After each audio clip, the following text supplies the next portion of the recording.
he's in season. Um, Fitz has obviously done that along with some other quarterbacks throughout the league. Um, it's a tough position to play. I know that. Guys take a lot of hits, stuff mentally, physically, emotionally, and not everyone can do it. So um, we're happy with the way Fitz is playing right now, but we've got to continue to play that way. You had 40 passes, 20 runs, wildcats, some trick plays, most points in the season, most yards. Is that sustainable? Do you think you guys can really sustain this next 4 games, especially with how you guys are at the running back position? Um, it's the offensive output or the okay. Um, I think every week's different. We've got a lot of challenges this week with the Jets and their style of play and good run defense. They've been playing well defensively, I would say, over the last 4 weeks. So every week's a little bit different. So I mean, we'll try to game plan and scheme up a few things to put our guys in the best position. If that's Wildcat, then it's Wildcat. If it's 40 passes, like you said, it's 40 passes. If it's the run game is working, then we'll do that. But every week's a little bit different. So we'll just try to like we always do. We'll try to play to our strengths. Try to take advantage of their weaknesses and try to play a good offensive and really good ball game in all 3 phases. What do you attribute the improvement in the red zone offense to? Practice and execution and players making plays in those situations. We had a couple guys, Devontae, Mike, Patrick Laird, look, in the red zone in this league, you have to make, the field's condensed, so you got to make good throws, you got to make good catches. It's a tight coverage. It's harder to run the football down there because the safeties are right there. So, it's. I think we've got guys. We practice well in the red zone. We're having better execution in the red zone. But at the end of the day, players got to go up and make plays as well. So we've had that. Brian, I know different sports over the years I've encountered when a team is not in playoff contention anymore. Sometimes management will ask the coach to see certain player. Don Mattingly mentioned that to us last year that Marlins management said, could you play these guys so we can take a look and evaluate them? Does that happen with Chris at all? Does he tell you, I'd like in the final month to see maybe a couple of this young guy, et cetera? Chris and I, we have conversations, like that all year. So that would be no different than it's been the entire season. We're trying to look. We've had as many guys play. I'm not sure of this, but as many guys as anybody in the league. So we've taken a look at a lot of guys. We'll continue to take a look at different guys and see if what combination is the right combination. What different guys can do with different groupings, and try to give guys an opportunity to see if they can help this team. This particular week and also in the future. So I think that's something we've done all year, and we'll try to continue to do that. What can you tell us about Balage's injury and if it's very serious and could affect him in 2020? Kalen obviously went out, leg injury. Look, if this were earlier in the season, I think, we'd be able to get him back, just because we've got 4 games left. We decided to put him on IR, but serious, to a degree, but this isn't a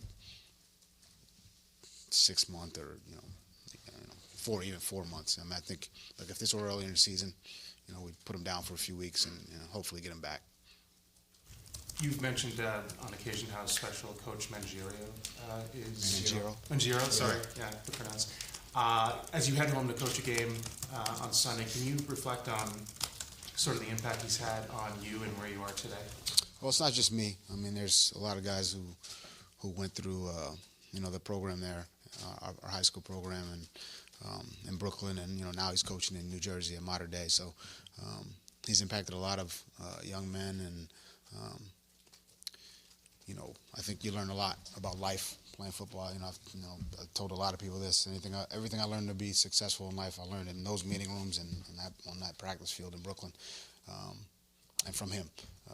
So hard work, great effort, compete, um, preparation, being on time, and just overall doing things the right way. So it'll be nice to see him this weekend, and it's always great to see him and his family, and then hopefully we'll get some of the guys from high school.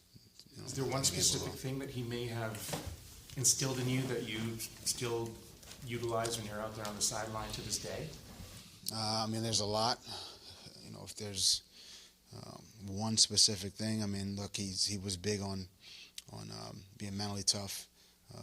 Obviously being physically tough, but being mentally tough and dealing with adversity and dealing with good times and bad times, and never get too high, never get too low. You got to try to stay even.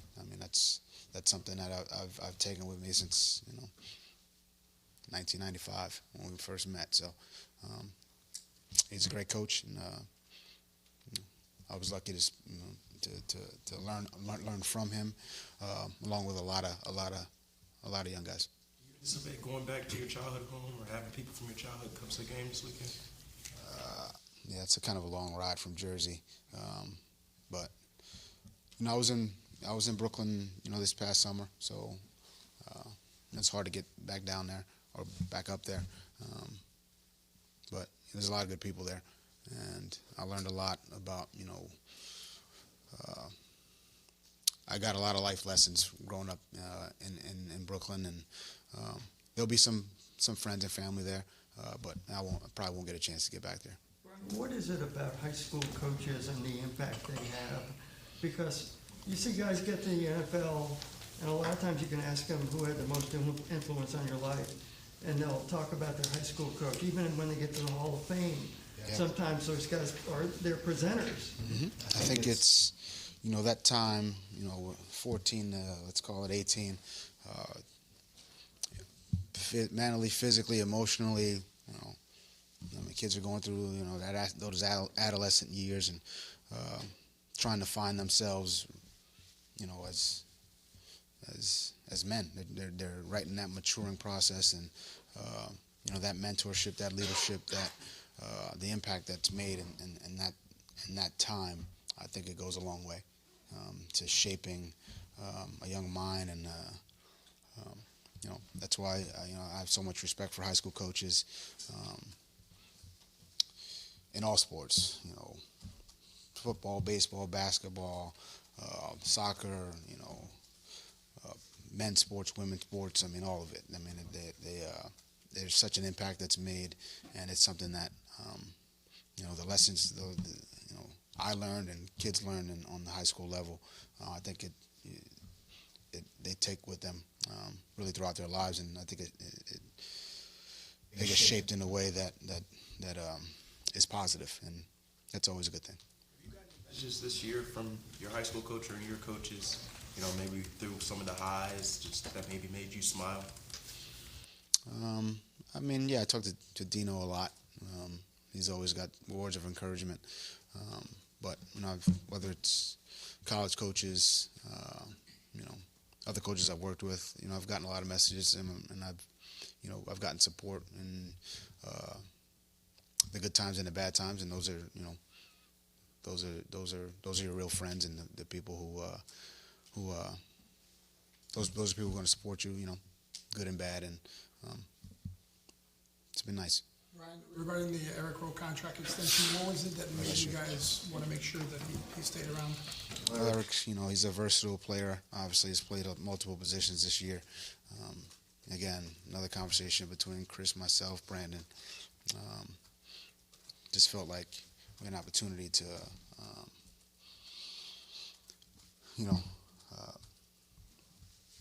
redo the contract or extend the contract is really what I was thinking of saying. Do the extension, and look, if we feel like that's the right move on a particular player, they're all case by case, then we'll try to get it done. They don't always get done, but in this case, both sides were able to work it out, and we got it done. You play corner and safety, but what is it about his strengths and skill set that have actually worked out quite well at safety? I think he's got good length. He's a good matchup for tight ends in coverage. He's still got a ways to go from a run game standpoint, which it's hard to that going from corner run fits to safety run fits is very different, and something that he's picked up quickly, but he's got some improvement to make there.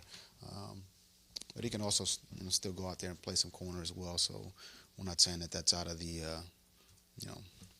we're not doing that. So he's versatile.